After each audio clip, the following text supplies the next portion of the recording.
Bom dia, irmãos. Paz seja com todos. Agora, iniciamos mais um Gotículas de Fé. E eu almejo que esse áudio lhe encontre em paz, segurança, tranquilidade e confiança no Senhor. Amém?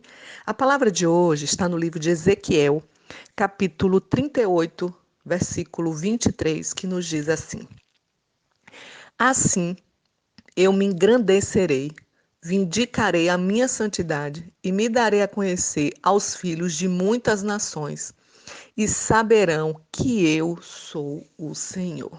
Amém. Irmãos, essa passagem no livro de Ezequiel, Deus estava, através de Ezequiel, do profeta Ezequiel, falando a Gog. Gog era o príncipe de Ros, de uma cidade que inimiga do povo de Israel, e Gog queria invadir Israel. Na realidade, invadiu. Deus permitiu que ele e seu exército invadisse Israel para provar a ele, ao seu exército e a todo o povo, e aqui ele fala a muitas nações, que ele é Deus, que não há outro além do nosso Deus. Ele aqui iria mostrar que não há outro que possa nos salvar a não ser o nosso Deus. Se você for ler esse capítulo, ele mostra tudo o que ele iria fazer contra o rei e contra o seu exército. Eles eram tão numerosos que, se você for ler o capítulo 39, a palavra do Senhor nos diz que o povo de Israel levaria 7 meses para poder sepultar todo o povo, de tanta gente que era. E, com tudo isso, o que é que nós podemos aprender? Eu venho nesta manhã lhe dizer que só o Senhor é Deus das nossas vidas. A palavra do Senhor nos diz, o salmista Davi nos diz no Salmo 20, capítulo 7, que uns confiam em carros, outros em cavalos, mas nós faremos menção do nome do Senhor, nosso Deus. O que ele quis dizer com isso?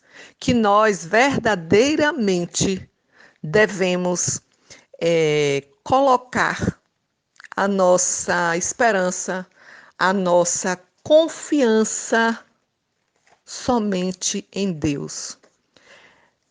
O próprio salmista, ele fala também sobre isso, que nós não devemos confiar em príncipes, não devemos confiar nos filhos dos homens, em que não há salvação. Irmãos, muitas vezes nós confiamos em outras pessoas e somos decepcionados. A palavra do Senhor nos diz isso: maldito o homem que confia no homem. Não é que nós devemos desconfiar de todo mundo, mas também é um alerta que serve para nós, para nos mostrar que nós devemos observar e devemos perceber quem realmente são os nossos amigos e quem realmente nós devemos confiar. Irmãos, e quando ele fala que nós não devemos confiar em príncipes, em filhos dos homens, quando ele fala, ou seja, em autoridades, porque neles não há salvação. Todos nós somos iguais, ricos, pobres, pretos, brancos, gordos, magros, todos nós viemos do pó e ao pó nós retornaremos. E em nenhum homem, em nenhum de nós há salvação, somente em Deus. Quantas vezes nós somos decepcionados pelos nossos amigos ou por pessoas que estão acima de nós? E quantas vezes nós também decepcionamos outras pessoas, porque nós somos humanos, nós somos falhos, nós somos imperfeitos. Então, nesta manhã eu venho lhe dizer que somente há salvação e que somente nós devemos colocar a nossa confiança no nosso Deus. Aqui ele falou que ele permitiu que o rei Gog invadisse Israel para ele mostrar ao rei, ao seu exército, a todas as nações e até a própria Israel, porque muitas vezes nós até duvidamos do nosso Deus, que só há salvação em Deus e que só Ele é o Senhor de todas as coisas.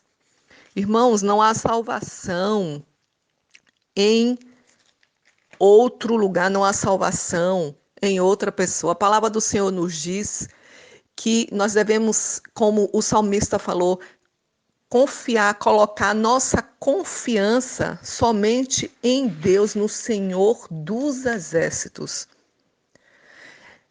A palavra do Senhor nos diz, lá em Pedro, em 1 Pedro, que o diabo anda ao nosso derredor, bramando, querendo nos atingir de qualquer forma. Ele fica 24 horas trabalhando contra cada um de nós, armando situações, armando decepções, armando tempestades para que nós venhamos a passar e estremecer a nossa fé e deixar de verdadeiramente seguir o nosso Deus. Só que o melhor de tudo isso é que o nosso Deus, ele nos diz isso no Salmo 91, que ele dá ordem aos anjos dele para estar ao nosso redor. Por mais que o inimigo queira nos atingir, e ele vai continuar atingindo, tentando nos atingir, mas ele está ao nosso redor, ao nosso redor está o nosso Deus.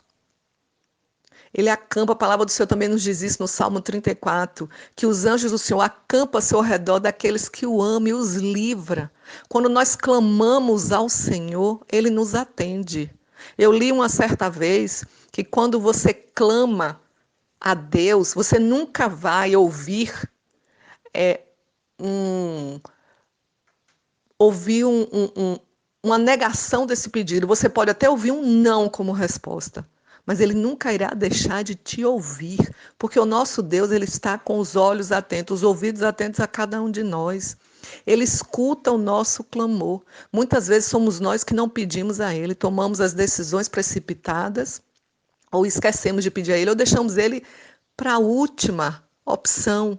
Então, eu quero lhe dizer nesta manhã, se volte mais uma vez para Deus, porque Ele é que é grande, Ele é que é santo, Ele é que é Deus, Ele é que pode todas as coisas, nele é que está a nossa salvação. Ele é que é o Deus do impossível, de milagre e de maravilha, que pode nos proteger, nos livrar, nos ajudar. Ele é o nosso auxílio, nosso socorro bem presente nos dias de angústia. Volto a repetir, muitas vezes achamos que ele não está presente, mas não, a verdade é que nós não chamamos a ele, não colocamos ele como prioridade nas nossas vidas. Então, nesse dia, verdadeiramente, se volte para o Senhor. A palavra do Senhor nos diz, no Salmo 37, que os passos de um homem bom são confirmados pelo Senhor e ele deleita-se no seu caminho. Esse homem bom aí não é aquele homem bonzinho que faz bondade o tempo todo, mas homem bom, o sentido de bondade na totalidade da palavra, uma pessoa que faz o bem, claro, e que também serve ao Senhor, que é reto, que é justo, que é íntegro. E aí ele continua no versículo 24, ainda que caia, porque o cair é do homem, mas glória a Deus que o levantar é de Deus, não ficará prostrado, pois o Senhor o sustém com a sua mão. Irmãos, o nosso Deus, ele cuida de cada um de nós. Ele é a nossa fortaleza no dia da angústia. A nossa salvação, como diz aqui no versículo 39, a salvação dos justos vem do Senhor. Então, neste dia, eu quero lhe dizer, se volte para Deus. Creia que tão somente o que é impossível para você é totalmente possível para Deus. Eu acredito que muitas situações Ele deixa acontecer nas nossas vidas para que nós venhamos a colocar Ele como prioridade e que o nome dEle venha a ser glorificado através das nossas vidas, nas nossas vidas e através das nossas vidas, como eu falei. Situações que nós passamos muitas vezes é para aprendermos que somente nele vem a salvação, que somente Ele pode nos salvar. Então, nesta manhã, eu fico com esta palavra. Engrandeça o nome do Senhor, glorifique a Ele. Não perca a oportunidade de servir ao Senhor. A palavra do Senhor diz que muito melhor estar um dia nos atos do Senhor do que 1000 fora dele. Não perca a oportunidade de estar aos pés do Senhor. Clame a Ele. O diabo vai tentar, vai continuar tentando, porque ele é sujo, ele é inimigo, mas ele vai continuar tentando até o dia que Deus permitir, pois a vinda do Senhor está próximo. A palavra do Senhor diz: eis que vem, se cumprirá, diz o Senhor Deus. Este é o dia de que tenho falado. Todas as promessas do Senhor irão se cumprir na minha e na tua vida, quer nós queiramos ou não. Então, se volte para Deus. E eu quero encerrar essa minha fala lendo Eclesiastes, capítulo 12, versículo 13, onde Salomão encerra nos dando um conselho maravilhoso, um conselho que engloba tudo o que nós temos aprendido. De tudo que se tem ouvido, a suma é, ou seja, o resumo é: teme a Deus e guarda os seus mandamentos, porque isto é o dever de todo homem. Porque Deus há de trazer a juízo todas as obras, até as que estão escondidas, quer sejam boas, quer sejam más. Então, teme a Deus, guarda os seus mandamentos, confie nele, direcione-se nele, peça socorro a ele, se esconda nele, porque somente nele há salvação. Amém? Eu quero orar por você. Se você puder, feche teus olhos. Se não puder, leve seu pensamento ao trono da graça do Pai e vamos falar com o nosso Deus. Senhor, meu Deus, amado, grandioso, eterno, maravilhoso Pai, nós entramos nesta manhã na Tua presença, Senhor, para Te agradecer por mais um dia de vida, para Te agradecer porque o Senhor é conosco, para Te agradecer até mesmo pelas situações que nós vivemos, que nos dói muitas vezes, nos machuca muitas vezes, mas porque muitas vezes também nós deixamos o Senhor como uma última solução, uma última possibilidade nas nossas vidas. E o Senhor tem nos ensinado que o Senhor tem que ser prioridade, porque o Senhor é aquele que salva, o Senhor é aquele que guarda, o Senhor é aquele que cuida, o Senhor é aquele que zela, o Senhor é aquele que ama, e não há maior amor do que o do Senhor, meu Deus, pelas nossas vidas. Obrigada, Senhor. Muito obrigada pelos teus ensinamentos. Nos ensina cada dia a temer a Ti, a ter respeito por Ti, a Te obedecer, a guardar os seus mandamentos, a fazer a Tua vontade. Oh Deus, eu te peço, continua conosco, nos concedendo um dia abençoado, um dia direcionado pela tua presença, em nome de Jesus. Amém. Eu sou a pastora Semile, do Ministério da Família, e se Deus assim permitir, amanhã nós estaremos juntos para mais um Gotículas de Fé. Amém.